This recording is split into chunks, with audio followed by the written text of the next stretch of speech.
ఓం నమ శివాయ. 30/11/2025 మార్గశిర శుద్ధ దశమి ఆదివారము పగలు 1:58 ప్రాగస్తమిత శుక్రమౌఢ్యమి ఆరంభము. 13/2/2026 మాఘ బహుళ ఏకాదశి శుక్రవారము వరకు కూడా పశ్చాదుతిత శుక్రమౌఢ్య త్యాగము. ఈ శుక్రమౌఢ్యమిలో మనము చేయకూడనటువంటి కార్యక్రమాల గురించి మనం ఇప్పుడు తెలుసుకుందాం. చేయతగినటువంటి కార్యక్రమాలు ఏమిటంటే బావిని తోడటం, చెరువులు త్రవ్వటం, యాగము గమనము మరియు క్షురకర్మ, దేవతా ప్రతిష్ఠ, వివాహ ఉపనయనములు, విద్యారంభము, నూతన గృహ ఆరంభము, కర్ణవేధ, మహాదానములు, వనములు స్థాపించడం, పుణ్యతీర్థములను సేవించడం, నూతన మంత్రానుష్ఠానము చేయటం, పట్టాభిషేకములు మొదలైనటువంటివన్నీ కూడా శుభకర్మలు చేయటవంటివి వదిలివేయాలి.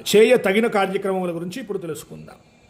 నక్షత్ర శాంతులు, రోగ సంబంధమైనటువంటి జప హోమాది శాంతులు, అభిషేకము, సమస్త వ్రతములు, ఉత్పాత దోషములు, శాంతులకు మాస ప్రయుక్తములైనటువంటి అనగా మాసములలో వచ్చేటటువంటి పుంసవనము, సీమంతము వంటి నామకరణము వంటి కార్యక్రమాలు గురు శుక్రమౌఢ్యములలో దోషములు కావు. ఇవన్నీ కూడా చేసుకోవచ్చు.